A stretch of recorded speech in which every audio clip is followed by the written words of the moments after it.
Olá! Nós estamos vivendo o mês de setembro, que é um momento tão especial, particularmente voltado à Palavra de Deus, e as leituras desse 25º domingo, elas nos colocam diante da ação de Deus na história da salvação. O nosso Deus, em seu amor de pai e mãe, quer que todos os seus filhos e filhas sejam salvos. A figura da vinha, como aqui apresentada, ela é uma imagem clássica do povo o povo de Deus e também na sua relação com o próprio Deus. E essa obra que Deus fez conosco é transparecida nessa parábola. A parábola do Evangelho nos chama então a nós resgatarmos o fato de que nós somos o Israel, esse povo amado e querido por Deus, que também nos ama no seu amor universal. A vinha, ela era uma propriedade de elevado valor e ela exigia um alto investimento e o proprietário tinha um grande cuidado e zelo por ela. Da mesma forma, a vinha também ela nos lembra a época da poda das parreiras que geralmente acontece no final do inverno em tantos estados e lugares, especialmente na Serra Gaúcha, justamente no tempo que nós estamos agora.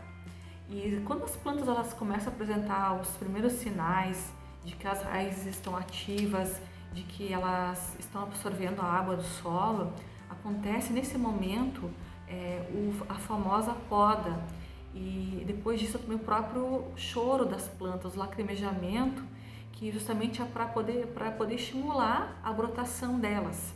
E a poda no tempo certo, ela não causa nenhum prejuízo à planta, mas ela justamente vai potencializar essa brotação e ajudar para que a planta produza bons e abundantes frutos. Muitos textos da Bíblia, eles usam essa alegoria da vinha, da videira, para falar também dessa relação de Deus com o seu povo. Os ramos que dão frutos, Deus poda para que possam dar mais fruto ainda. E também a gente percebe que nessa revelação da história, Deus vai também nos moldando, vai nos podando, nos educando e nos purificando.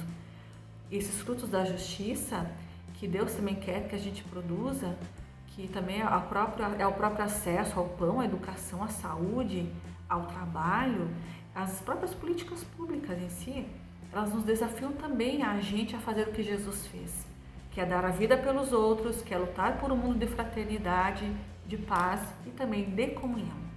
A primeira leitura, ela nos convoca a gente a voltar a Deus enquanto a gente pode encontrá-lo, a chamá-lo enquanto que ele está perto. E o Deutero Isaías, que é o profeta anônimo, né, representado nesse texto, ele viveu numa época realmente também muito desafiadora, para manter acesa, viva essa chama do povo, que estava triste, desiludido, decepcionado. Ele também evoca esse povo que ele vai voltar para a Terra Prometida. Mas a volta à Terra Prometida não significa que é apenas um deslocamento geográfico. Além disso também, um reencontro com o Senhor, é um recomeçar, uma conversão, é uma renovação da mente, das atitudes, para poder abraçar a lógica de Deus. Nós estamos também num tempo realmente único da história, nessa pandemia.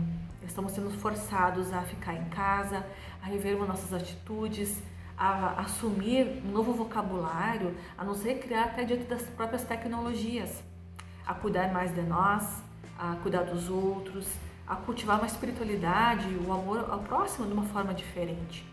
Porém, quando a gente também percebe, é um tempo que nós estamos vivendo que vai nos educar para nós olharmos a presença de Deus e a sua própria providência no meio desses sinais, no meio dessa realidade. A segunda leitura ela nos apresenta o exemplo de Paulo, que foi um cristão que desejou viver ardentemente à altura do Evangelho de Cristo. Ele realmente é o grande exemplo que buscou a lógica de Deus em tudo que ele fez. O próprio Evangelho, ele vai, através de Jesus, nós temos a presença de uma das parábolas mais surpreendentes. A parábola dos trabalhadores na vinha, ela é tão revolucionária que certamente depois de 20 séculos a gente ainda não se arrisca a tomá-la a sério. Será que o nosso Deus realmente é um Deus tão bom assim que não deixa de amar e dar o melhor de si pelos seus filhos, até aqueles filhos mais que não lhe obedecem, não lhe servem? Ou será que o nosso Deus é um Deus negociante, cujo trabalho é anotar os nossos pecados e os méritos de cada pessoa para depois retribuir isso? Ou será que esse nosso Deus é um Deus de bondade, é um Deus que ama imensamente e é bom para com todos?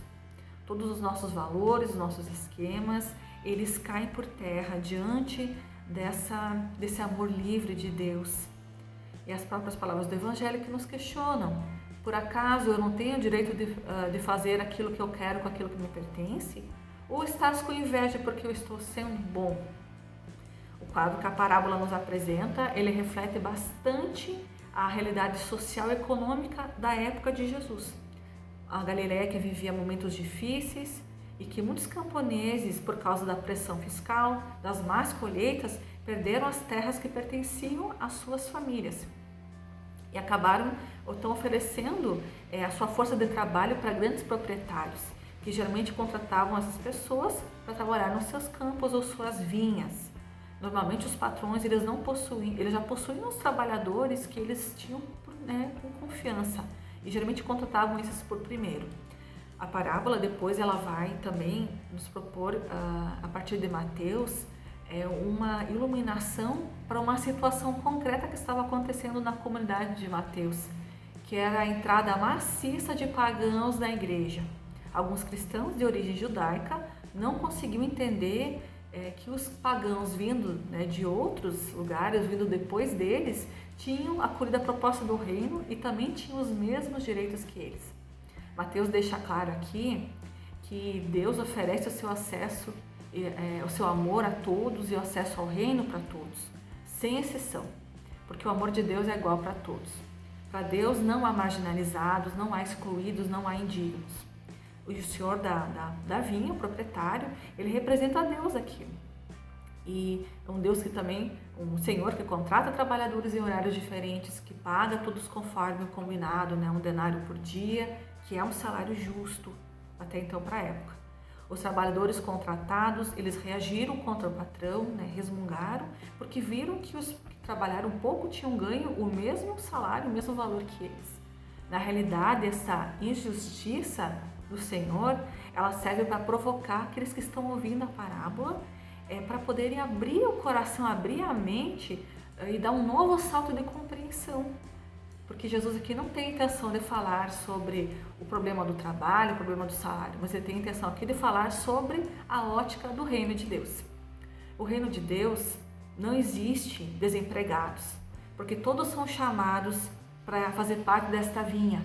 E no final haverá recompensa para todos. E essa recompensa provém da justiça divina e não da justiça humana. E a salvação é concedida e gratuita. Muitos dos primeiros serão os últimos e muitos dos últimos serão os primeiros. Essa é a expressão que antecede a parábola e também depois a mesma que vai concluí-la. Assim, acolher e assumir em nossa caminhada que o nosso Deus ama a todos, ama a todas e que Ele derrama a sua graça em abundância, nos desafia também a gente abandonar a nossa lógica interesseira e às vezes também excludente, nessa relação com os outros e na própria relação com Deus. Jesus nos surpreende e diante do princípio da justiça, Ele nos remete ao nosso cotidiano. Se a justiça do reino é para todos, por que tantos irmãos e irmãs nossos estão desprovidos de uma vida digna, de uma justiça social que satisfaça suas necessidades básicas? A sensação de exclusão, de inutilidade daqueles que não são contratados por ninguém, também do próprio desemprego que nós estamos agora vivendo por consequência da pandemia, a gente percebe que isso transparece no próprio texto. E isso nos questiona perante uma realidade tão desumana que nós estamos vivendo atualmente. O capitalismo ele impõe a lógica de que os primeiros sejam sempre os primeiros. Porém, na ótica do Evangelho, os últimos serão os primeiros. Para Deus, a justiça não é dar a alguém o que ele merece, mas o que ele necessita para viver e para ser feliz. Deixar Deus ser Deus. Um Deus que faz nascer o sol sobre os bons e os maus. A palavra, ela nos desafia a nós mudarmos a nossa ótica, nossos valores, nós sermos capazes de permitir que o dono da vinha, ele possa realizar a sua obra, fazer as suas podas em nós, contratar e dar a todos os operários a sua diária. e tendo merecido ou não. E dessa forma, nós nos permitimos reconhecer o grande coração de Deus, que sempre será justo e também oferecerá a sua salvação para também aqueles que não, os que segundo nossos julgamentos não a merecem.